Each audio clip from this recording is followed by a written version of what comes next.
Hello guys. तो आज हम लोग पढ़ेंगे इलेक्ट्रोकेमिस्ट्री चैप्टर इलेक्ट्रोकेमिस्ट्री, जो फिजिकल केमिस्ट्री का मेरा सेकेंड चैप्टर है। तो इसमें हम लोग मेन जो टॉपिक हम लोग इसमें वो कवर करेंगे। जैसे कि हमारा पहला टॉपिक है मेरा कि क्या है, इसमें होता है कि टू टाइप्स की सेल होती है। इसमें होती है टू टाइप्स की सेल होती है, एक होती है गैल्वेनिक, एक होती है इलेक्ट्रोलिटिक।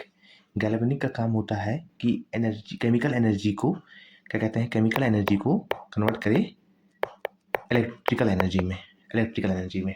गैल्वेनिक का काम होता है केमिकल एनर्जी को इलेक्ट्रिकल एनर्जी में कन्वर्ट करना।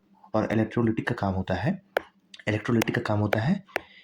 इलेक्ट्रिकल एनर्जी को केमिकल एनर्जी में कन्वर्ट करना। यहाँ देखिए लिखा है, डिफिनेशन इसकी दी है। मतलब क्या होता है ये कि जैसे गैल्वेनिक सेल हो जो है, गैल्वेनिक सेल क्या होता है, the chemical energy of spontaneous redox reaction is convert into electrical energy. मतलब केमिकल एनर्जी से मेरा जा रहा है इलेक्ट्रिकल एनर्जी में। इसको हम क्या कहते हैं, गैल्वेनिक सेल। क्या कहते हैं, गैल्वेनिक सेल हो गया, या तो हो गया वोल्टिक सेल हो गया, वोल्टिक सेल भी कहते हैं, वोलेटिक सेल भी कहते हैं इसको। फिर नेक्स्ट हमारा क्या है, इलेक्ट्रोलिटिक सेल। इलेक्ट्रोलिटिक में क्या होता है, electrical energy is use to carry out a non spontaneous redox. मतलब कहा है कि इलेक्ट्रिकल एनर्जी जो होती है वो कन्वर्ट होती है हमारी केमिकल एनर्जी में। किसमें, इलेक्ट्रोलिटिक सेल में। और गैल्वेनिक सेल में होती है केमिकल एनर्जी से इलेक्ट्रिकल एनर्जी में। ये हुआ। फिर हम लोग का नेक्स्ट टॉपिक हम लोग का इसमें मेन है, क्या कहते हैं, कंडक्टिविटी। कंडक्टिविटी क्या होता है, कंडक्टिविटी को हम सीधा सिंपल फॉर्म में कह सकते हैं। इसकी जब डिफाइन करेंगे तो कंडक्टिविटी को हम पहले लिखते हैं कप्पा में। कंडक्टिविटी को हम लिखते हैं कप्पा। कप्पा जो है इन रेसिप्रोकल होता है किसके, रेसिप्रोकल होता है रेसिस्टिविटी के। मेरा रेसिस्टेंस जो होता है, रेसिस्टेंस मेरा होता है R equal to row L/A होता है मेरा रेजिस्टेंस। तो यहाँ से अगर हम निकालेंगे रो की वैल्यू, तो ए को उधर भेज देंगे और एल को इधर भेज देंगे। किसको, ए को उधर भेजेंगे और एल को इधर भेज देंगे। तो मेरा रो मेरा आ जाता है, क्या आता है, RA/L। तो हम यहाँ क्या होता है, मेरा कप्पा मेरा है इनवर्स रेसिप्रोकल है, क्या रेसिस्टिविटी के, कंडक्टिविटी वही होती है हमारी। तो हम यहाँ पे वैल्यू रखेंगे तो हमारा कप्पा हम डायरेक्ट लिख सकते हैं। कप्पा को हम डायरेक्ट लिख सकते हैं यहाँ पर 1/रेसिस्टिविटी होता है मेरा RA/L। तो यहाँ पे लिखेंगे। और मेरा एक चीज़ और इसमें वो होता है, L/A होता है मेरा सेल कांस्टेंट होता है, इसको हम सेल कांस्टेंट मानते हैं। R मेरा रेसिस्टेंस है, रो होता है, इसको रो कहते हैं, रेसिस्टिविटी होती है, L/A मेरा सेल कांस्टेंट है। ये होती है मेरी कंडक्टिविटी। ये क्या होती है, मेरी कंडक्टिविटी। नेक्स्ट टॉपिक हमारा कहा है कि relation between conductivity and molar conductivity और मोलर कंडक्टिविटी में रिलेशन पूछा है हम लोग का। इसमें पूछा है कंडक्टिविटी और मोलर कंडक्टिविटी में रिलेशन। तो अगर हम अगर निकालते हैं relation between conductivity and molar conductivity, तो मेरा मोलर कंडक्टिविटी आता है मेरा, ये मोलर कंडक्टिविटी को लिखे हैं कप्पा इंटू 1000 अपॉन कंसनट्रेशन।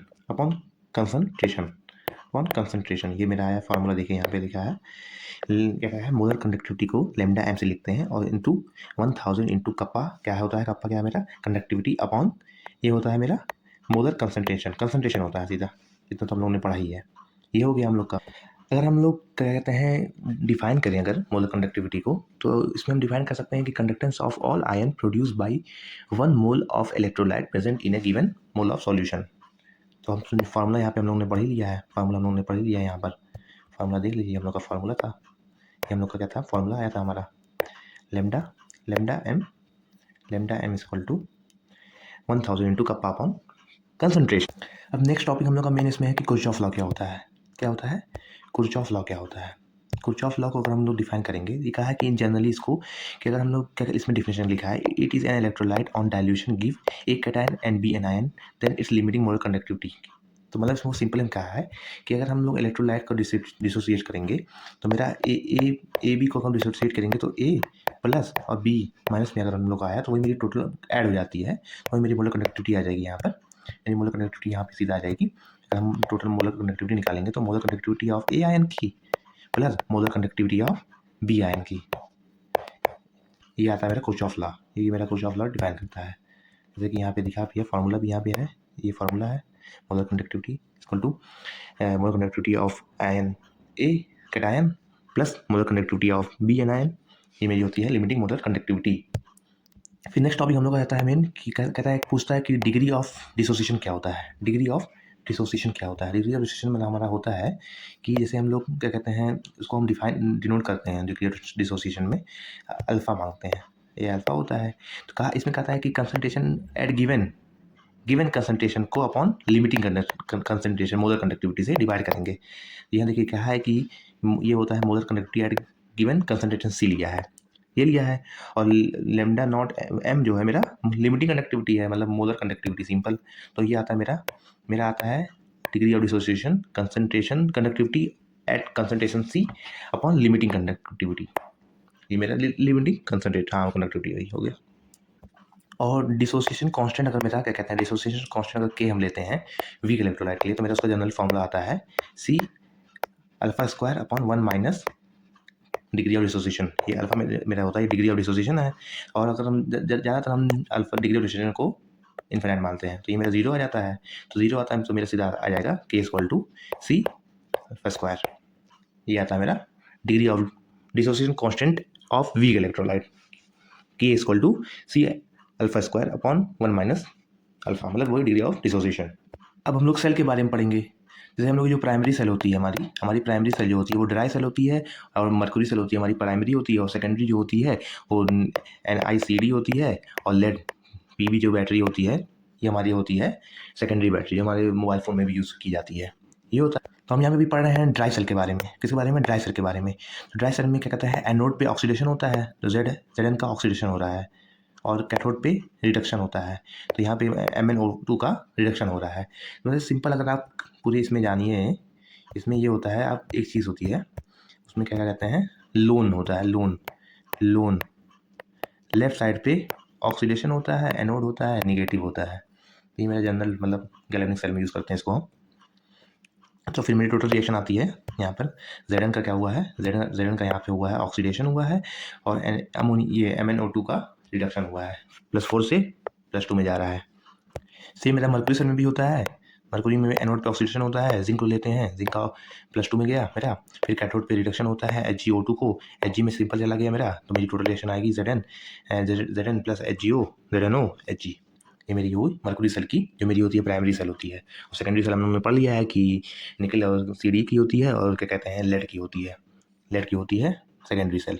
अब नेक्स्ट टॉपिक हम लोग का है नस्ट इक्वेशन क्या होती है। Nernst equation of for electro reaction में मेरा M+N से जा रहा है M में, मतलब इसका रिडक्शन हो रहा है, क्या हो रहा है, इसका रिडक्शन हो रहा है, प्लस से 0 में जा रहा है। इसका मेरा जनरल फार्मूला आता है मेरा, कि जनरल फार्मूला मेरा आता है ई सेल के लिए, मेरा आता है ई सेल के लिए आता है E naught minus 2.303 RT upon NF, और ये आता है लॉग प्रोडक्ट अपॉन रिएक्टेंट का कंसंट्रेशन, प्रोडक्ट अपॉन रिएक्टेंट का कंसंट्रेशन आती है। जब हम लोग उसको क्या कहते हैं, पूरी वैल्यू को 2.3 RT को क्या कहते हैं डिवाइड करते हैं F से, तो मेरी आ जाती है 0.059 ई नेट मेरा फाइनल आता है, ई सेल आता है मेरा E naught minus 0.059 upon N log concentration of product, log product की कंसंट्रेशन अपॉन रिएक्टेंट की कंसंट्रेशन। यहाँ मेरा जनरली फार्मूला यहाँ पे देखिए आया है, ये आया है E naught minus 0.059 upon N log concentration of product upon reactant. फिर नेक्स्ट मेरा जो मेन टॉपिक आता है, कहा है कि relation between E naught cell and equilibrium constant Kc।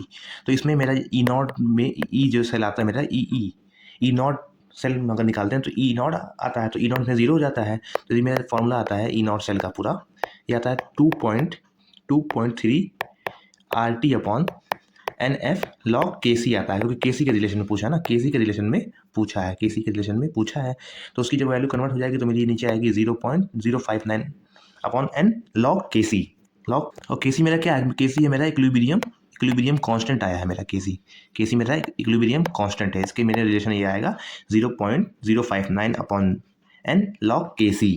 फिर नेक्स्ट टॉपिक है स्टैंडर्ड गिब्स एनर्जी क्या होता है। स्टैंडर्ड इसको मेरा डेल्टा G से लिखते हैं minus NF E naught cell, ये आता है मेरा जनरल फार्मूला आता है इसका।